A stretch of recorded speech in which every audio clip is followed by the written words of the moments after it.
جب اس نے میرا رول نمبر ڈالا تھا تو میں نے ڈر کے مارے اپنی آنکھوں کو بند کر لیا تھا۔ اس وقت میرے دل کی دھڑکن میں اضافہ ہو گیا تھا، لیکن جب اس دکاندار نے مجھے اپنے 90% نمبروں کے بارے میں بتایا تھا تو میں خوشی سے ایک دم اچھل پڑا تھا۔ مجھے اس نے مبارکباد کے طور پر اپنی جانب سے 500 کا کڑکتا ہوا نوٹ دیا تھا۔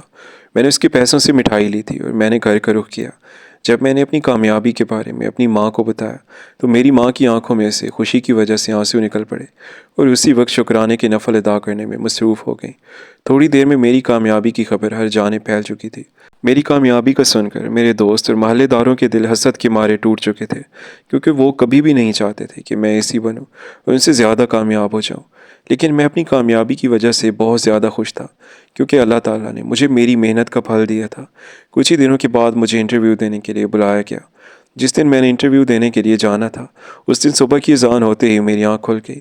اس وقت پورے محلے میں خاموشی چھائی ہوئی تھی، لیکن میرے دل میں ایک شور سا مچا ہوا تھا کہ پتہ نہیں آج انٹرویو میں مجھ سے کیا پوچھا جائے گا اور کیا میں انٹرویو کلیئر کر لوں گا یا نہیں۔ میں نے نماز میں اپنے اچھے انٹرویو کے بارے میں دعا کی تھی۔ میں وہاں پر جلد از جلد پہنچنا چاہتا تھا۔ جب میں نے وقت دیکھا تو ابھی بہت سا وقت باقی تھا، لیکن مجھے ایسے محسوس ہو رہا تھا کہ جیسے وقت میرے ہاتھوں سے نکلتا جا رہا ہو۔ میری ماں نے مجھے پریشان دیکھ کر مجھ سے پوچھا تھا کہ بیٹا آج تم نے جلدی نکلنا ہے نا؟ میں نے ان کی بات سن کر اس بات میں سر ہلایا۔ میرے والد صاحب کو معلوم تھا کہ آج میں نے انٹرویو دینے کے لیے جانا ہے، اس لیے وہ خاموشی سے بیٹھے تھے۔ جب میں گھر سے نکل رہا تھا کہ میرے والدین نے معمول کے مطابق مجھے دعا دی اور میں اللہ تعالیٰ سے مدد مانگتے ہوئے گھر سے نکل پڑا۔ میں نے اپنی جانب سے انٹرویو کی بہت اچھی تیاری کی تھی تاکہ میرا انٹرویو اچھا ہو جائے۔ چونکہ میرا انٹرویو 9 بجے ہونا تھا، اس لیے میں گھر سے 8 بجے ہی نکل آیا تھا۔ میرا دل بہت زیادہ دھڑک رہا تھا۔ چونکہ میرے پاس پیسے نہیں تھے، اس لیے میں نے پیدل ہی سینٹر کی جانب بڑھنا شروع کر دیا۔ ابھی مجھے چلتے ہوئے تھوڑی ہی دیر گزری تھی کہ ایک جگہ پر بہت سے لوگ جمع تھے، لیکن سب کے سب ویڈیوز بنانے میں مصروف تھے۔ کوئی بھی اس شخص کی مدد کرنے کے لیے آگے نہیں بڑھا تھا۔ ایک بوڑھے شخص کو گاڑی کچل کر چلی گئی تھی۔ وہ بہت زیادہ زخمی تھا اور زیادہ خون ضائع ہونے کی وجہ سے وہ شخص بے ہوش ہو چکا تھا، لیکن کسی کو بھی اس کی پرواہ نہیں تھی۔ سب کے سب لوگ ویڈیوز بنانے میں مصروف تھے تاکہ انہیں اس بوڑھے شخص کی وجہ سے زیادہ ویوز مل سکیں۔ چونکہ مجھے دیر ہو رہی تھی، اس لیے میں نے وہاں سے نکلنے کا سوچا، لیکن یہ سوچ کر میں نے اپنے قدم روک لیے تھے کہ میں دیکھوں تو صحیح آخر کار اس آدمی کی حالت کیسی ہے۔ جب میری نظر اس آدمی پر پڑی تو اس کی بری حالت دیکھ کر میں پہل تو ڈر گیا تھا، لیکن پھر میں نے وہاں پر موجود ایک نوجوان شخص سے کہا کہ ایمبولینس کو فون کرو، کیونکہ میرے فون میں بیلنس نہیں تھا۔ لیکن وہ نوجوان میری بات کو سننے کے باوجود انسنی کرتے ہوئے ویڈیوز بنانے میں مصروف رہا تھا۔ اس نوجوان کو ویڈیوز بنانے میں مشغول دیکھ کر میرا دل کر رہا تھا کہ میں شرم کے مارے ڈوب مروں، کیونکہ اس شخص میں انسانیت ہی ختم ہو چکی تھی۔ اس شخص کو مصروف دیکھ کر میں نے دوسرے آدمی سے کہا، لیکن اس نے بھی میری جانب توجہ نہ دی تھی، کیونکہ وہ بھی ویڈیو بنانے میں ہی مصروف تھا۔ میں نے ایک نظر گھڑی پر ڈالی تھی، 8:30 بج چکے تھے۔ میں نے ابھی آدھا سفر طے کرنا تھا۔ میرے پاس سینٹر جانے کے لیے وقت بہت زیادہ کم رہ گیا تھا۔ بوڑھا شخص اپنی آخری سانسیں لے رہا تھا۔ میں اس کی مدد کرنا چاہتا تھا، لیکن میرے پاس وقت بہت زیادہ کم بچا تھا۔ پریشانی کی وجہ سے میرے دل کی دھڑکن میں اضافہ ہو گیا۔ میرے اندر اس وقت 2 آوازیں تھیں، ایک چلے جاؤ اور اپنا انٹرویو دو، بوڑھے شخص سے تمہارا کوئی بھی تعلق نہیں ہے، اور دوسری، اگر کبھی تمہارے ساتھ ایسا کچھ ہو گیا تو کیا تمہیں بھی کوئی ہاسپٹل نہیں لے جائے گا؟ کیا تمہیں اتنی بھی انسانیت نہیں ہے کہ تم اس بوڑھے شخص کی مدد کر سکو؟ انٹرویو کا موقع تو زندگی میں پھر بھی مل سکتا ہے۔ میں اس بوڑھے آدمی کو اس کے حال پر چھوڑ کر ابھی تھوڑا سا ہی چلا تھا کہ میرے ضمیر نے مجھے مزید چلنے سے روک دیا۔ میں نے اسی وقت ہی فیصلہ کیا تھا کہ میں اس بوڑھے شخص کی مدد ہر حالت میں کروں گا، چاہے پھر کچھ بھی ہو جائے، چاہے میرا انٹرویو ہی کیوں نہ رہ جائے۔ میرے انٹرویو سے اس آدمی کی زندگی زیادہ اہم تھی۔ مجھے اس بوڑھے کی جانب آتے دیکھ کر وہاں پر موجود لوگ حیران تھے، لیکن مجھے کسی کی بھی کوئی بھی پرواہ نہیں تھی۔ میں نے اس بوڑھے شخص کے قریب بیٹھ کر جب اس کی سانسوں کو چیک کیا تو اس کی سانسیں بہت زیادہ مدھم تھیں اور اس کا جسم وقت گزرنے کے ساتھ ساتھ ٹھنڈا پڑتا جا رہا تھا۔ چونکہ وہ بوڑھا شخص سڑک کے بیچوں بیچ پڑا تھا، میں نے ہمت کرتے ہوئے اس بوڑھے شخص کو سڑک کے کنارے پر اٹھا کر رکھا تاکہ جب تک ایمبولینس نہ آئے کوئی بھی اس بوڑھے شخص کی وجہ سے پریشان نہ ہو۔ میں نے اس بوڑھے کے نزدیک بیٹھ کر زور زور سے آواز لگانی شروع کر دی کہ کوئی تو رکشہ روک لو، کوئی تو گاڑی روکو، اس کی حالت بہت زیادہ خراب ہے، اس پر ترس کھاؤ۔ ابھی مجھے آواز لگاتے ہوئے تھوڑی ہی دیر گزری تھی کہ وہاں پر ایک رکشہ رکا۔ رکشے کا ڈرائیور شکل سے ہی ایک شریف آدمی لگ رہا تھا۔ میں نے اس رکشے والے آدمی کی مدد سے اس بوڑھے شخص کو رکشے پر سوار کیا اور رکشہ چل پڑا تھا۔ اس بوڑھے شخص کے خون سے میرے سارے کپڑے خراب ہو چکے تھے، لیکن اس وقت مجھے میری کسی بھی چیز کی کوئی بھی پرواہ نہیں تھی۔ مجھے صرف اور صرف اس شخص کی فکر تھی جو میرے لیے انجان شخص تھا، لیکن اس کے لیے میں نے اپنی زندگی کو سنوارنے کے اتنے بڑے موقع کو بھی چھوڑ دیا تھا۔ تھوڑی ہی دیر بعد رکشہ نزدیک ہی موجود ایک سرکاری ہاسپٹل کے سامنے رکا۔ میں نے جلدی سے وہاں پر موجود کچھ لوگوں کی مدد سے اس بوڑھے شخص کو وینٹیلیٹر پر سوار کیا، اس کو ایمرجنسی میں داخل کروایا تھا۔ جب اس بوڑھے شخص کو اندر لے جایا گیا، میں نے پریشانی سے گھڑی پر نظر ڈالی۔ گھڑی اس وقت 9 کا ہندسہ عبور کر چکی تھی۔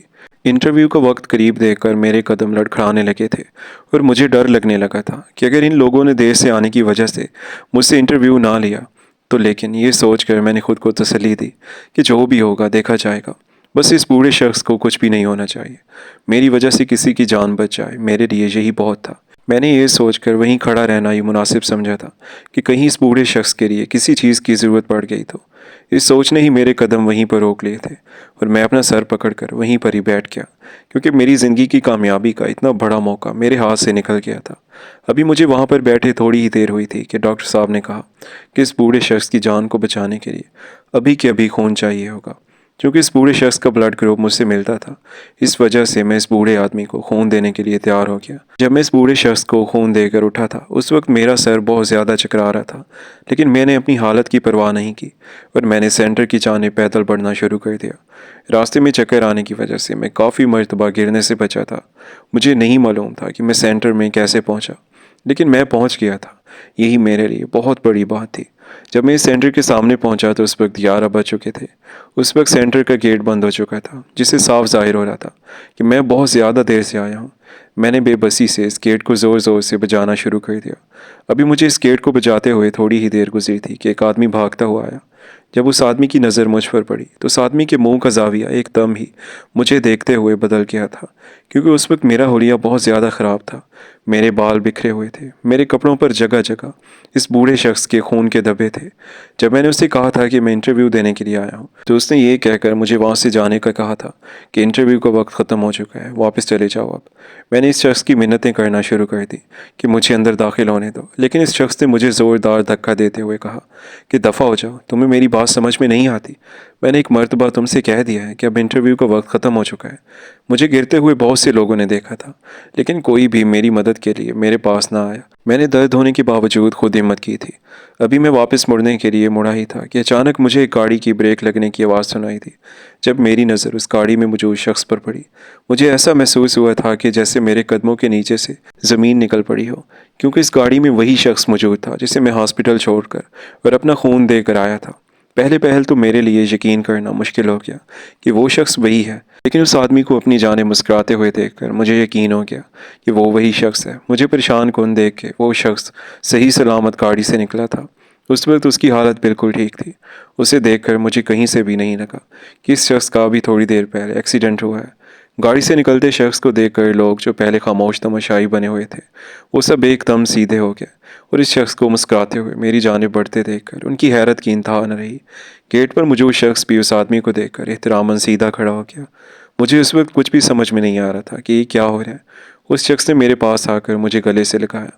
اس نے مڑ کر دروازے پر موجود شخص کی جانب دیکھا تھا، کیونکہ وہ اسے مجھے دھکا دیتے ہوئے دیکھ چکا تھا، اس لیے اس کی آنکھوں میں اس آدمی کو دیکھ کر غصہ آ گیا۔ اس نے اس شخص سے غصے سے گرجتے ہوئے پوچھا کہ سلیم، تم نے اسے سینٹر میں داخل کیوں نہیں ہونے دیا؟ اس کی بات سن کر اس شخص نے کپکپاتے ہوئے کہا تھا کہ سر وہ انٹرویو کا وقت ختم ہو چکا ہے۔ اس آدمی کی بات سن کر اس شخص نے مجھے سینٹر میں داخل ہونے کا اشارہ کیا۔ اس کا اشارہ سمجھتے ہی میں سینٹر میں داخل ہو گیا تھا۔ مجھے بھاگ کر سینٹر میں داخل ہوتے دیکھ کر وہ شخص دھیمی ہنسی ہنسا تھا اور جا کر اپنی گاڑی میں سوار ہو گیا۔ اس شخص کو گاڑی میں سوار ہوتے دیکھ کر گیٹ پر موجود شخص نے بھاگ کر دروازہ کھولا۔ میں سینٹر میں جا کر ایک کونے پر کھڑا ہو گیا۔ اس وقت مجھے بہت زیادہ بے چینی محسوس ہو رہی تھی اور مجھے کچھ بھی سمجھ میں نہیں آ رہا تھا کہ آج میرے ساتھ کیا ہو رہا ہے۔ کہیں میں کوئی خواب تو نہیں دیکھ رہا، لیکن اس شخص کو اپنی جانب مسکراتے ہوئے آتے دیکھ کر میں سمجھ گیا تھا کہ میں بالکل بھی خواب نہیں دیکھ رہا۔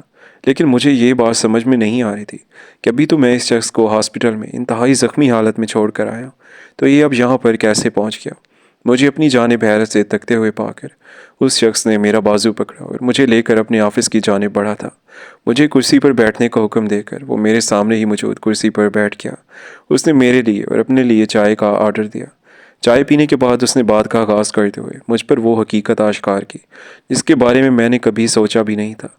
در حقیقت وہ انٹرویو پینل کا ہی خاص آدمی تھا۔ اسے انٹرویو کی وجہ سے ہی یہ ڈرامہ رچانے کا کہا گیا تھا تاکہ دیکھا جا سکے کہ کس شخص میں انسانیت موجود ہے اور کس شخص میں نہیں ہے۔ وہ نوجوانوں کو آزمانے کے لیے سڑک پر لیٹا ہوا تھا، زخمی حالت میں، لیکن میرے سوا کسی نے بھی اس کی مدد نہیں کی تھی۔ وہ رکشے والا آدمی، وہ ہاسپٹل کے ڈاکٹر، سبھی اس کے ساتھ نوجوانوں کو آزمانے کے لیے ملے ہوئے تھے، لیکن میں ہی ان کی آزمائش پر پورا اترا تھا۔ اس لیے اس آدمی نے ساری حقیقت مجھ پر آشکار کرتے ہوئے مجھے کہا تھا کہ تمہاری نوکری پکی ہے، اس لیے کل سے ہی وقت پر کام کرنے کے لیے آ جانا۔ تمہیں مینیجر کام کرنے کے بارے میں سب کچھ سمجھا دے گا۔ گھر واپس آ کر جب میں نے خود پر بیتنے والے واقعے کے بارے میں اپنی ماں اور والد صاحب کو آگاہ کیا تو پہلے انہوں نے میری تعریف کی تھی، کیونکہ میں نے اپنی زندگی سنوارنے سے زیادہ ایک شخص کی زندگی کو بچانے کی اہمیت دی۔ انہوں نے اسی وقت میری نوکری لگنے کی خبر کے بارے میں پورے محلے اور میرے دوستوں کو بتا دیا تھا۔ ابھی میں سونے کے لیے لیٹا ہی تھا کہ میرے دوستوں نے مجھے چاروں طرف سے گھیر لیا۔ اس وقت میرے دوستوں میں وہ دوست بھی شامل تھے جو میرا مذاق اڑاتے تھے اور مجھے وہ بار بار امتحان دینے سے منع کرتے۔ تھوڑی ہی دیر میں محلے کے لوگ مٹھائی لے کر میرے گھر آ گئے۔ مجھے اسی ہی دن سمجھ آ گیا تھا کہ انسانوں کے چہرے انسان کے حالات بدلنے کے ساتھ ساتھ بدلتے رہتے ہیں۔ میں میرے اچھے حالات دیکھ کر میرے دوستوں کے ساتھ ساتھ میرے محلے والوں کے بھی چہرے بدل گئے تھے، لیکن میں اچھی طرح سے جان چکا تھا کہ ان لوگوں کی اصلیت وقت گزرتا کیا۔ اگلے ہی دن میں نے کام پر جانا شروع کر دیا۔ مجھے مینیجر نے سب کچھ اچھی طرح سے سمجھا دیا تھا، اس لیے مجھے کام کرنے میں کسی بھی مشکل کا سامنا نہ کرنا پڑا تھا، اور وقت گزرنے کے ساتھ ساتھ اچھی تنخواہ ملنے کی وجہ سے میرے گھر کے حالات دنوں میں ہی بدل گئے تھے۔ وہ لوگ جو پہلے میرا مذاق اڑاتے تھے وہ اب مجھے جھک جھک کر سلام کرتے ہیں، اور میں اچھی طرح سے جانتا تھا کہ یہ سب کچھ صرف اور صرف میرے پاس آنے والے پیسے کی وجہ سے ہے۔